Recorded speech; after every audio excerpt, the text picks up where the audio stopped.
Hi, I'm Dave. Hi, I'm Robin. Welcome to Schoolwide Download.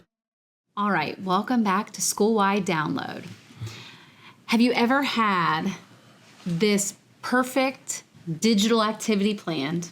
You're really excited about it. Okay. Slides are ready, links are posted, you feel like you're really on track, and you realize The Wi-Fi is working? everything's working. Okay. Tech's not breaking. All right. And you realize half your class is toggling between Spotify or YouTube or just some other tab, and they're not doing the activity What do you say? at hand. You're on your phone now. Yes. I have been there, and I'm perfectly good with acknowledging and admitting that even the best tools, the best planning, the best of intentions, and you think you've got them all dialed in, and the technology in the classroom becomes a distraction. And I think teachers, to some extent, feel this frustration on a potentially regular basis. Yeah. So we're going to be digging into the heart of it. This is a pretty broad, large topic to tackle, but we're really going to be talking about is tech helping students to really learn, or is it causing them more of a distraction? So our whole podcast is about tech and AI and the tools and using these things, but when does it become less of a learning tool or strategy and more of a distraction? Yeah, because to use a well worn out phrase, I mean, it's everything in moderation. Mm-hmm. So one of the things that we do have to keep in mind is that in both a good way and a bad way, kids in the classroom, today's students, are unquestionably digital natives. Yeah. Okay? So this is not like me, probably not you, but this is probably not like me that, there were not laptops in all the classrooms. When I was in high school, there was a computer lab. I was going to say, I had a computer lab. Period. Yeah. That was it. And we didn't even take... I didn't take keyboard. I was going to say, we were there once a week. Took typing. We were there once a week, if that. Yeah. So they're digital natives. Yeah. But that does not mean that they're well-versed as digital learners. They're digital natives because they are on devices and typically out of the classroom, and I don't blame them. They're on that device for entertainment or gaming. So they've grown up with screens. I should say they're growing up they're with continue screens. to grow, right. So how to stay focused on certain things, self-regulation with those screens and the whatever is on them, but technology skills as we see them in the classroom, that's not necessarily the same set of skills that they're developing on a screen outside of your classroom. And let's think about it. I mean, it's not going away. We continually say this, that tech and AI and all of these things are not going away. So it's not really a student issue. I think it's more of a design issue. So how are you as the educator putting in the right guardrails or the right rules and regulations so that the students aren't distracted with all of this screen time and technology? So let me think this through. So if I'm a teacher and are we all in agreement, or actually all of us, are you and I in agreement that when a student walks into your classroom, are we beyond the phase in time where they are wowed by a Chromebook cart? No. I mean, I used to I had to share a cart with my pod mate, and we would wheel the cart back and forth from our class. So yes, my kids were excited to see the Chrome cart. Now they each have their own device. Yeah, it's one-to-one. So when that cart got wheeled in, there was a reaction. So today we wheel in a cart of Chromebooks. There's no no. We're so excited. And look at us. Okay. We have our computers. We have our phones right here. Yeah. I have my watch. I mean, we all are also very distracted at all times. You have millions of tabs, as I do. So let me give you an example then to see how this aligns with what we're going to share next. So if students come into your classroom, I'm going to make up a scenario. I'm not at the door to greet them. strike Ooh, one. Yeah. The devices either are with them or hypothetically they're on a desk. They come in and it's free range until you're ready to teach once the bell. Like, we've already lost, You've right? already lost them. Yeah. They're on games. They are talking. Yeah. They are listening to music. Yeah. You've lost them. You're in trouble. So one thing to say right out of the chute is you need to have a structured environment. Yeah. Okay. So start with routines, a clear tech up, tech down, whatever terminology you want to use. So there's a little bit of a rhythm to what you do. And if you are an elementary teacher with the same students every day, they've left for specials, they come back, it's the same thing. If I'm a middle school teacher and I teach the same thing, 6 bells, when they come in 6 bell, it's the same as the students that came in 5th bell. Yeah. This is how we manage tabs. This is the applications that should be up on your device. Yeah. And maybe if you need to use a timer or something. Yeah, routine's probably Yeah. huge. Tech up, tech down. I really like that because if they already are, expecting it when they come in the room that they know Mr. Clark does not want the computer opened when they walk in, that's that time for them to actually have that conversation with a classmate or even you instead of being on the device. And one more, just to make this example even more obvious. So once those kids come in, I just go to my desk and sit down and let them just work on that program. Yeah. I don't think you just... No. Should I be monitoring? I Should I think be so. walking around? Should I be visible? Should I be... Yeah. I was going to say the next tip is visibility. It's very easy to sit and position yourself as a teacher in the room so that you can see all screens and you can see and make sure that they are doing the assignment. So if they're typing something on in their Chromebook that they're supposed to be typing, you can sit back and notice really quickly who's typing, who's on another program, who's playing a game, things like that. And to be honest, in my professional opinion, whether you are using technology or not using technology, more often than not, the last place I would try to be during my class time was seated behind my desk. Yeah, you can't And with see. technology, Yeah. I think that is even a higher level of emphasis that you need to be visible and you need to be actively monitoring what they're doing, and it will save you a lot of headaches and aggravation. I also think another thing, students cannot automatically resist that temptation to get on. I mean, they are so, like you said, well versed in devices and phones and tablets that that's just where they go. I mean, they just naturally go there. But model what that looks like. Show them your computer. Show how you are getting rid of your tabs. Model by putting your phone down. I know this is another topic, but we've kind of entered a place in Ohio where there's a no cell phone policy in place. I think it needs to be adopted by January of this year. Yeah, we could do a whole episode on that. We could. One. Yeah. But model that. Yes. You don't have your phone out. Show them how that looks, that you can focus and not be sitting behind the computer. Even though I know you have a lot of things to do and there's things on the computer you have to get done, but just show them. Right. Yeah, there's of course there's a time and a place to be on a device to help a student or, obviously. So one suggestion, which I am very uncomfortable with, but in an attempt to model what's best, I would certainly attempt that.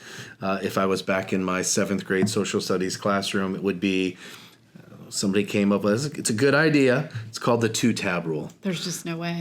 There's no way. Students can only have 2 tabs open, the task that they're working on, and 1 potential resource. If they need more, then they could certainly say something to you as the teacher and explain why they need to open a 3rd tab.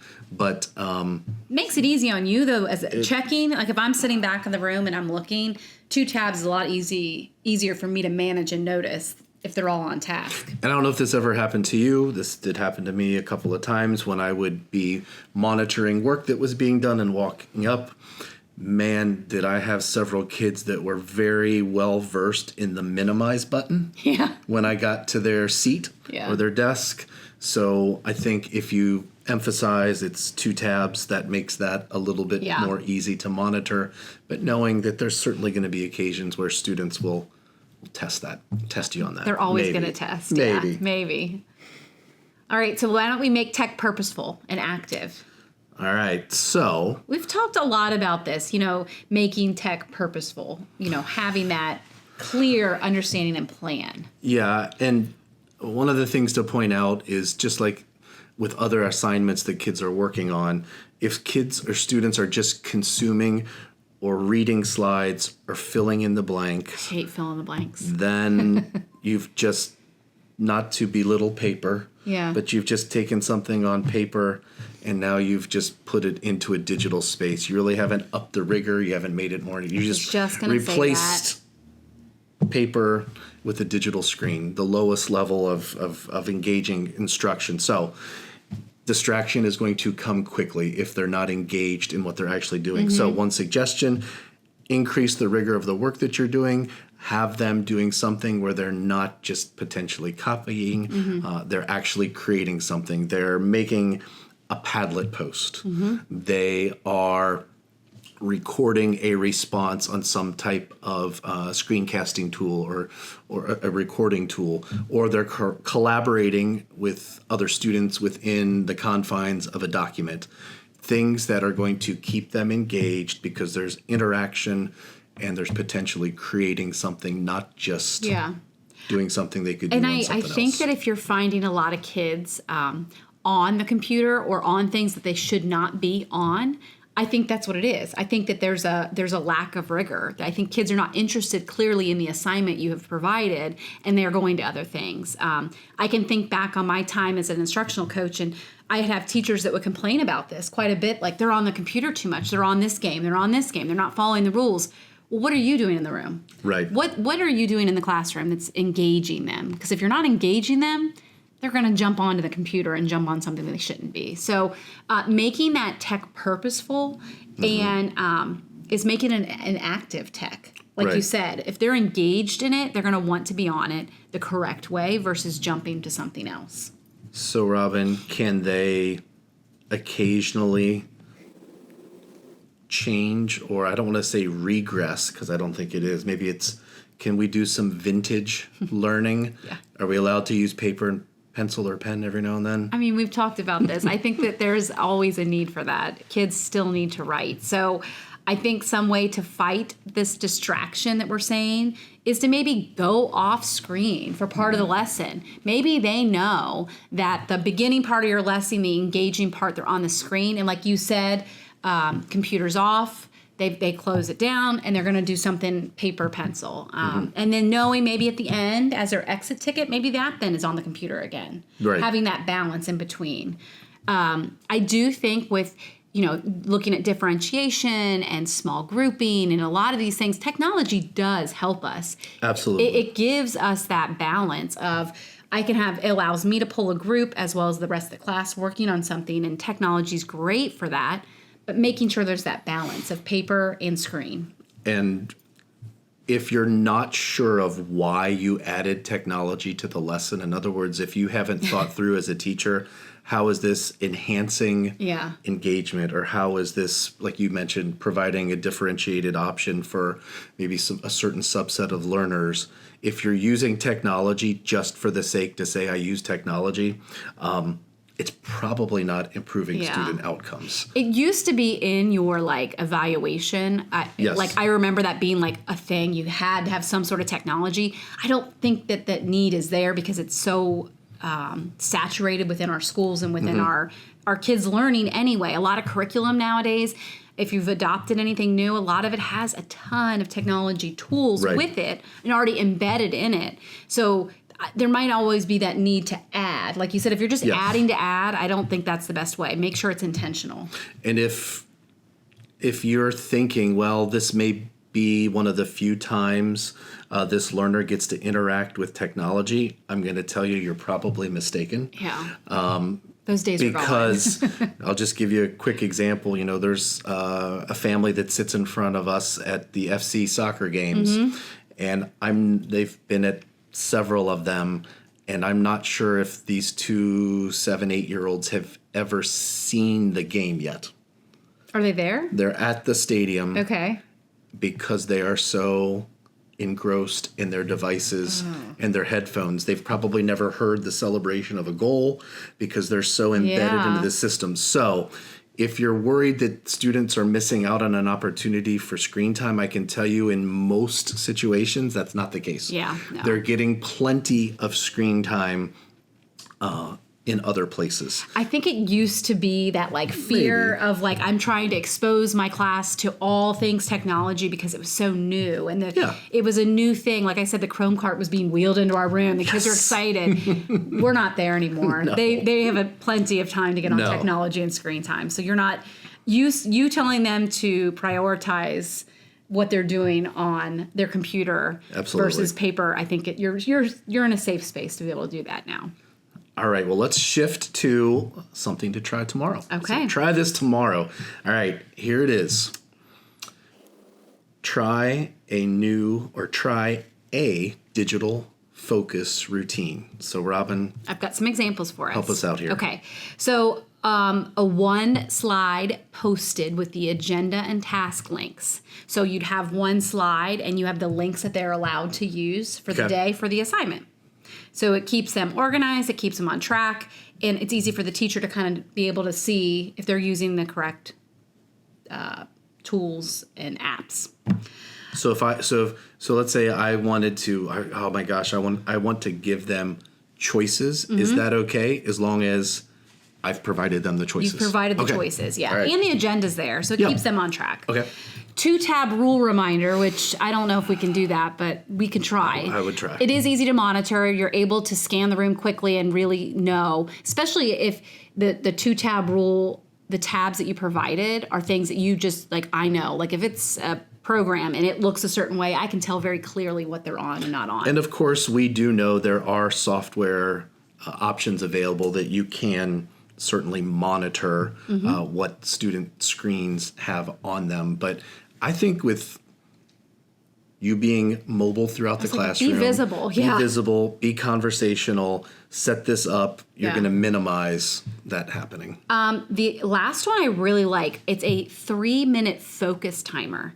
So before any questions or any you're diving into any device or technology, you start your class out with a 3-minute focus where you set the timer. Okay. Maybe it's 3 minutes to just sit, reflect. Maybe they're reading. Maybe they are writing a response to something, but it's tech-free. It's a focus moment.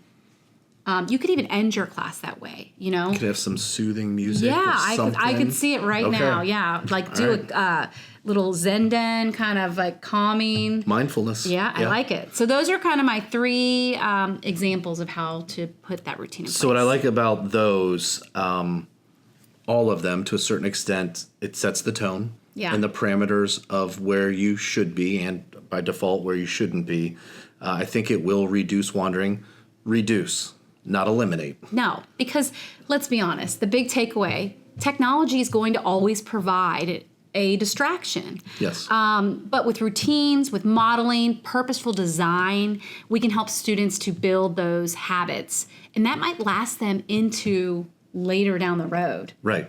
And fine line here, but I think it does help to reinforce that the devices are for learning, not for gaming in this environment. But another possible episode, gamified learning. We do know that a lot of the tools, a lot of the software that really is beneficial to student learning does incorporate gaming and gamified learning to kind of help them master it. It's absolutely a thing. So and some kids are really good at it. Some kids are good at sports. Some kids are good at theater. Some kids are. This is another place for kids to have that opportunity to shine. So we're not saying it's all terrible. We just have those routines in place. And I don't think there's anything wrong with embedding some of the components of gaming into learning, because as you are probably very well adjusted to, sometimes a student struggles with math and their reaction is, I'm no good at math. And sometimes they temporarily or permanently, they shut down, they give up. Yeah. But that same student, that same learner will go home and play a video game Yeah. that they fail, and they repeatedly fail, and they have grit and determination, and they finally. So incorporating some of those gaming tools into learning, I think that's going to be an can be upcoming beneficial, episode. but I really do. I think that's absolutely a coming episode. Yes. So next week, we hope to see you back on the podcast. Always looking for feedback, and if you'd like to leave feedback, please feel free to do so. That would be done best in the comment section. We're always going to be looking for those comments for ways to find topics that maybe we didn't think of, and feedback to make what we do better. Yeah. So until then, keep it simple, keep it structured, and keep it school-wide. Thanks for joining us for another episode of School-Wide Download. Don't forget to like, share, and subscribe wherever you get your podcasts. We'll See you next time.